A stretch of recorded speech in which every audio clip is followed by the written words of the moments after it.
अभी अभी अमेरिका में एक H1B वीज़ा होल्डर इंजीनियर को नौकरी से निकाला गया है, लेकिन वजह सिर्फ परफॉर्मेंस नहीं है बल्कि सिस्टमैटिक वर्कप्लेस अब्यूज और शोषण के खिलाफ आवाज़ उठाना था। जी हाँ, उस व्यक्ति पर, उस इंजीनियर पर नॉन टेक्निकल काम थोपे गए, टाइम शीट में झूठ लिखने का दबाव डाला गया और बिना सैलरी के छुट्टी लेने को मजबूर किया गया। और जब उस व्यक्ति ने, उस इंजीनियर ने इन सारी चीज़ों की शिकायत करनी चाहिए तो उसे सीधा सीधा टर्मिनेशन लेटर पकड़ा दिया गया और कह दिया गया कि अब तुम काम पर नहीं आ सकते। जब से लोगों के बीच इस इंसिडेंट के बारे में खबर आई है, जब से लोगों को इस इंसिडेंट के बारे में पता चला है, उससे एक सवाल फिर से उठ गया है कि कैसे H1B वीज़ा होल्डर्स को एक्सप्लॉइट किया जा रहा है, खासकर भारतीय इंजीनियर्स को जो आज भी अमेरिका में लीगल सिस्टम के बावजूद एक्सप्लॉयटेशन का शिकार हो रहे हैं। तो आज के इस वीडियो में हम आपको इसी इंसिडेंट के बारे में बताएंगे, इस केस के फैक्ट्स के बारे में बताएंगे कि H1B वीज़ा के नियम क्या हैं और इस पूरे सिस्टम की उन कमज़ोरियों के बारे में भी बताएंगे जो कंपनीज को, जो एम्प्लॉयर्स को ताकत देती हैं। तो चलिए आपको फटाफट सब कुछ बता देते हैं बहुत आसान भाषा में। हाय एवरीबॉडी, मैं हूं नेहा उपाध्याय आपके साथ और आप देखना शुरू कर चुके हैं NBT टेक।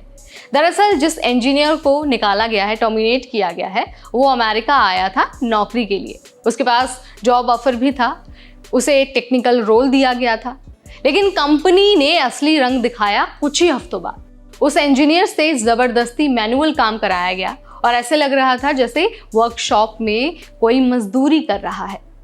और बात यहीं पर नहीं रुकी, बल्कि टाइम शीट में उस इंजीनियर को झूठ लिखने का प्रेशर भी बनाया गया, बिना सैलरी के छुट्टियां लेने का दबाव बनाया गया। और जब उस इंजीनियर ने इन सारी चीज़ों के खिलाफ आवाज़ उठाया, सिस्टम के खिलाफ सवाल उठाया, तो सीनियर ने उस पर चिल्लाना शुरू कर दिया। सोचिए, आप एक इंजीनियर बनकर अमेरिका गए हैं और वहाँ आपसे ज़बरदस्ती गलत काम करवाया जा रहा है और कहा जा रहा है बाहर निकलो। अब देखिए, H1B की जो सबसे बड़ी दिक्कत है वो यही है कि ये पूरी तरह से कंपनी के कंट्रोल में होता है। मतलब अगर आपकी H1B पर नौकरी चली जाती है तो आपके पास सिर्फ और सिर्फ 60 दिन होते हैं, या तो आप नई नौकरी ढूंढिए या फिर आपको अपने वतन, अपने देश वापस आना पड़ता है। इसी डर का फ़ायदा उठाती हैं कुछ कंपनियां और कुछ एम्प्लॉयर्स।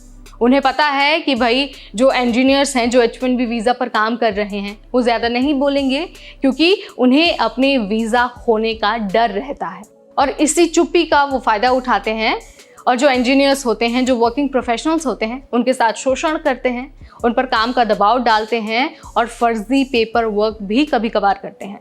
अब वापस आते हैं इस इंजीनियर की कंडीशन, इस इंजीनियर की कहानी पर। तो जब ये सारी चीज़ें हो रही थी तो एक पॉइंट पर उस इंजीनियर को लगा कि बस अब नहीं होना चाहिए। उसने आखिरकार हिम्मत दिखाई और डिपार्टमेंट ऑफ लेबर में कंप्लेंट फाइल कर दी। लेकिन कहानी यहीं पर नहीं रुकी, क्योंकि अमेरिका में H1B के मामले जल्दी नहीं सुलझते हैं। वकीलों ने भी इस इंजीनियर का केस लेने से मना कर दिया, क्योंकि उन्हें पता है कि इस तरह के केस में बर्डन ऑफ प्रूफ, यानी कि सारे सबूत उसी व्यक्ति को देने पड़ते हैं और उसके पास टाइम भी बहुत कम है।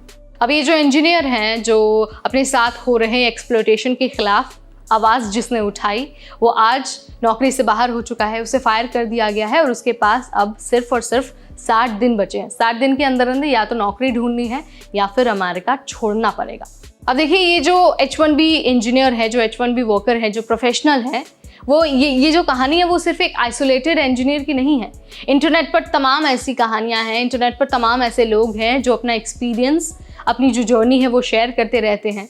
सेम इस कंडीशन में भी यही हुआ है। जब लोगों को इस इंजीनियर की स्टोरी के बारे में पता चला तो लोगों ने अपने अपने विचार साझा किए। बहुत सारे लोगों ने कहा कि उनके साथ भी इस तरह की चीज़ हुई है, लेकिन उन्हें चुप रहना पड़ा क्योंकि उनका वीज़ा कंपनी के हाथ में ही था। कई लोगों को ये भी कहना है कि लोगों को, जो प्रोफेशनल्स हैं, उनको सैलरी नहीं मिलती, कोई बेनिफिट्स नहीं मिलते हैं और हेल्थ इशू अगर हो जाती है तो कंपनी उस व्यक्ति से, उस प्रोफेशनल से किनारा कर लेती है। अब देखिए, H1B वीज़ा को ओरिजिनली लाया गया था ताकि इंडिया जैसे देशों से जो टैलेंटेड लोग हैं वो अमेरिका में कंट्रीब्यूट कर पाएँ, लेकिन अब ये वीज़ा कई जगह सिर्फ और सिर्फ डर फैलाने का टूल बन गया है।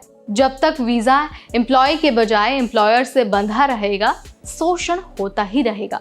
60 दिन का जो ग्रेस पीरियड है वो बहुत कम है और आवाज़ उठाने वालों को लीगल प्रोटेक्शन मिलनी ही चाहिए।